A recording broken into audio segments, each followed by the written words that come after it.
Oh, what's up? Oh, what's up? Oh, what up, it's Samaj. You're back here in another video, and we about to get started on a video by Wrestling Flashback. This video is about to be on 10 wrestling steroid that people that couldn't get over. I couldn't name the fucking video, but let's just get into it. You know, one gotta be Lex Luger. I got nothing. He's like, ah, fuck. These mid and lower card talent are the ones we'll be discussing and hearing from in this video. The office wants everybody's measurement. That proves jugs are not always good. She goes, oh my What God, the Renee, fuck? you're bigger than Hunter. We can't have this. So she literally wrote like 2 or 3 inches less so that Hunter would be bigger than me. That's the fucking mentality. Today we highlight 10 mid-card wrestlers who use steroids. For a 5-year span, there had never been a 4-hour window that I was not ingesting 40 to 60 milligrams of either hydro or oxycodone. I was a functioning addict. René Dupree has been very open when it comes to his anabolic usage. Given how young he started wrestling, Dupree began using as a teenager. He immediately received a push in WWE, becoming the youngest champion in company history at the time, aged just 19. René had heat in the locker room due to his attitude, but his size and physique also ruffled the feathers of one Triple H. Dupree discussed this in an interview with John Poz. So I'm walking backstage one day, and there's 2 seamstresses. Yo. So these niggas was really jealous back in the day of another guy's size? Like, nigga, just pump fucking iron harder, nigga, or, you know, take more steroids, I guess, my nigga. Hey, bro, come on now. 2 sisters, they've been there forever. Their names are Julie and Terry. So Terry's the oldest one. She goes, Renee, we need to take your measurements. The office wants everybody's measurements. Her eyes get as big as saucers. She goes, oh my God, Renee, you're bigger than Hunter. We can't have this. So she literally wrote like 2 or 3 inches less so that Hunter would be bigger than me. That's the fucking mentality you have to deal with, okay? You think I'm bullshitting you? I am not. René eventually grew tired of taking PEDs. In an interview provided by the Title Match Wrestling YouTube channel, Dupree describes a period where he went off the juice, something that was instantly noticed by road agent Michael Hayes. And then I got off and I lost some weight. And then Michael Hayes comes running up to me.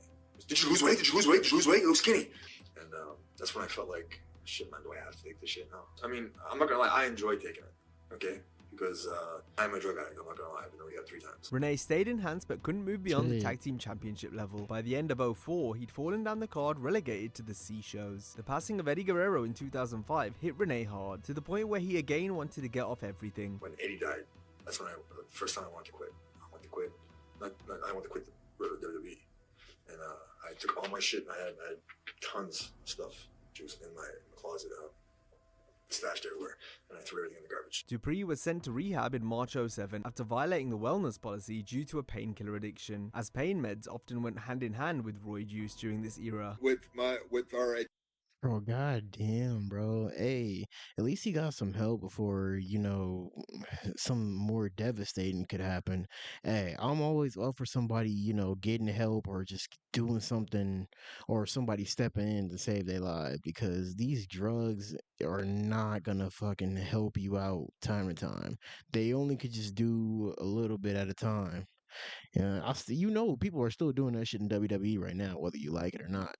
addiction issues, let's just... Funaki, Simon Dean, and Charlie Haas. Haas commented on the matter a year later, stating that he used roids during his recovery from double knee surgery in 2006. Haas also claims that he thought the anabolics he was using were legal. Most talent got suspended for being named in the scandal, but Simon Dean, real name Mike Bucci, was the only one who got fired. He wasn't on the active roster at the time and was working behind the scenes in developmental, but because Bucci was in a management position, he was seen as a sacrificial lamb. Bucci understood the reason for his release, but argued that the substances he purchased were all for legitimate medical purposes. Damn. So the signature pharmacy now took testosterone. Big deal. 5 million people a year do it. I got tested probably 6 times in 2.5 years of talent. Never failed anything. Didn't have that stupid, you know, my levels are high or enzyme. None of that bullshit. Clean as a whistle.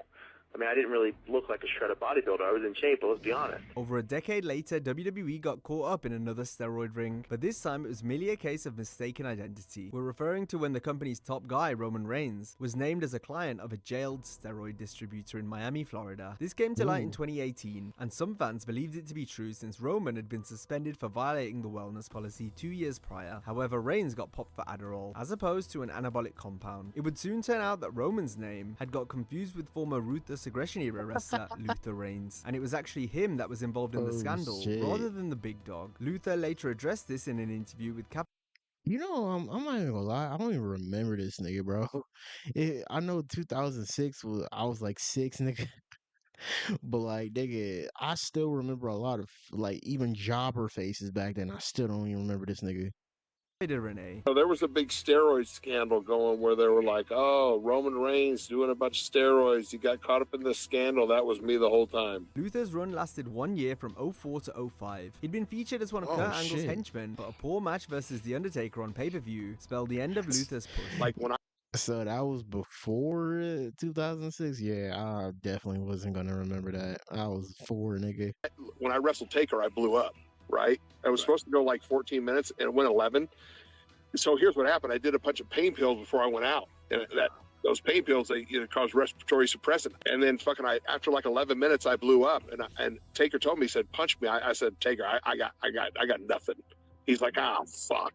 He left the company shortly after. Upon suffering a stroke in 2009, Reigns got clean, though he admitted to using steroids as far back as his college days. Then when he joined WWE, painkillers became an issue too. Luther said he felt pressure to get bigger and bigger, and was even told this by his peers. Matt Morgan was another ruthless aggression era big man. Matt had a few stop and start runs during his 3-year stint with WWE. He originally starred in Tough Enough, looking quite different to how he'd appear on SmackDown in late 2003. Morgan lost body fat and put on lean muscle, but his initial spell on the main roster was brief, lasting just 3 months. Whilst in developmental, Matt had spoken with Jim Ross, who visited OVW and told Morgan to get off the gas. I remember Jim Ross came out of OVW and told me that I don't look like an athlete anymore.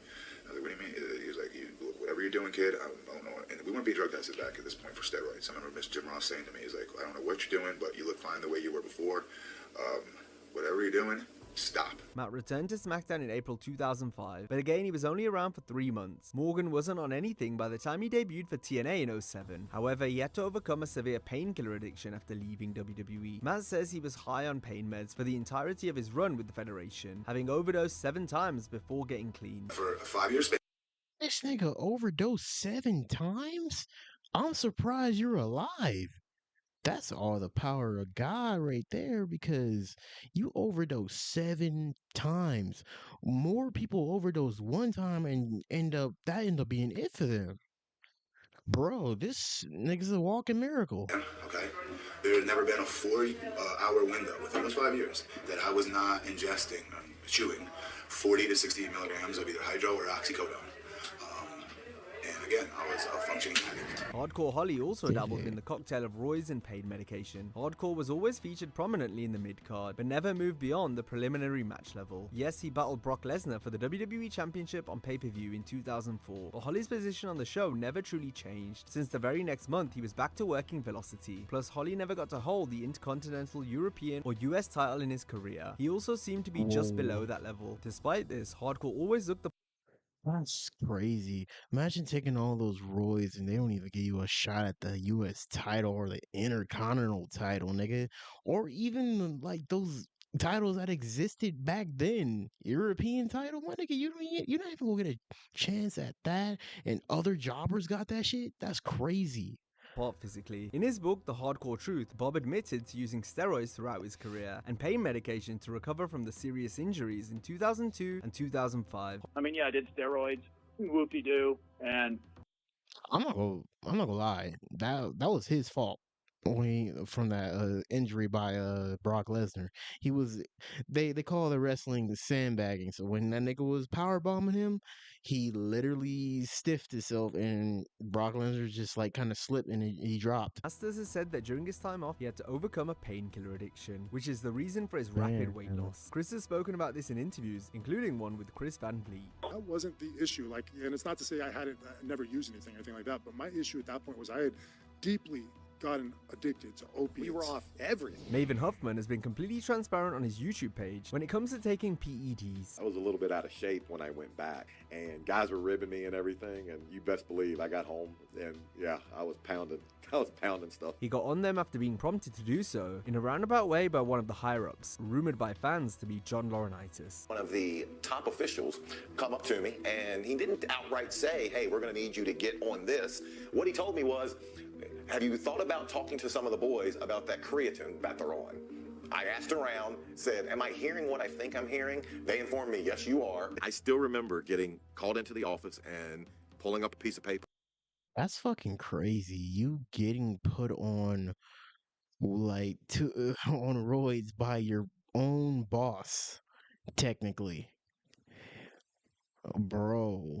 Nah. Going, Maven, you popped positive on Winstrol, Deca, a little bit of marijuana, and some painkillers. Don't let it become a habit. And out the door I went. My second promo shot. Wow.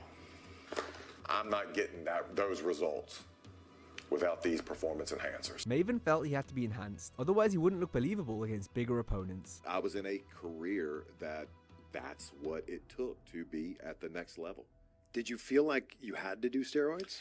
Had to in the form of forced by someone? No. Had to in the form of I wanted to be on TV? Absolutely. And it's no surprise that the biggest push of his career came during the period he looked the most shredded. In the classic Survivor Series elimination 8-man tag team match. Stepper of this class to meet the best of the best. And this whole thing has come from a whole history of this nigga. Literally, Vince McMahon just loves muscled men. Sounds hella gay, but it's true.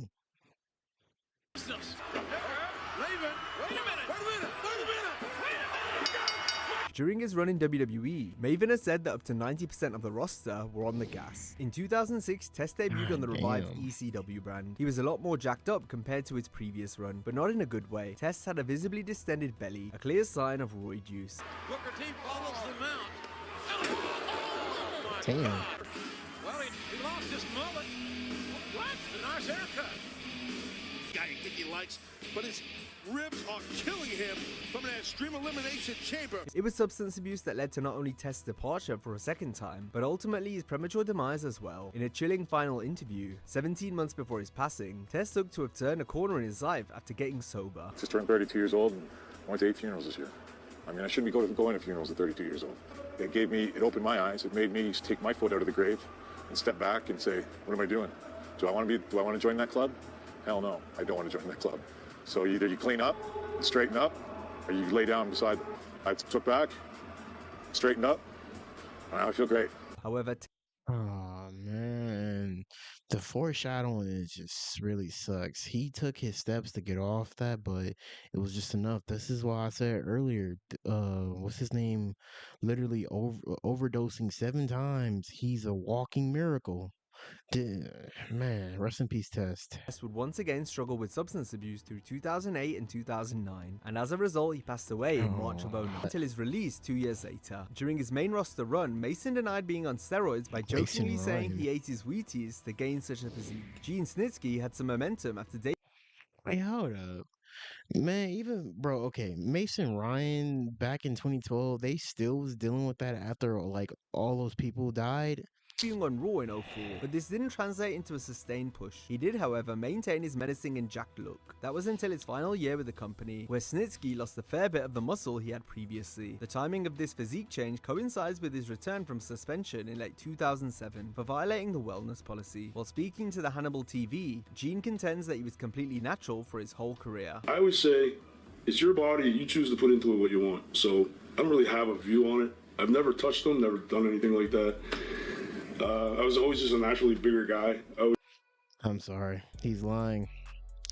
But oh my gosh, it is really sad that a lot of these people really went on steroids and got recommended steroids by bosses and shit around the company, and they still ended up then getting pushed, and sadly their lives got cut short by this stuff. And shit, like I said, bro, Matt Morgan, walking miracle, bro. But if you want to see more WWE reactions, I'll catch you in the next one.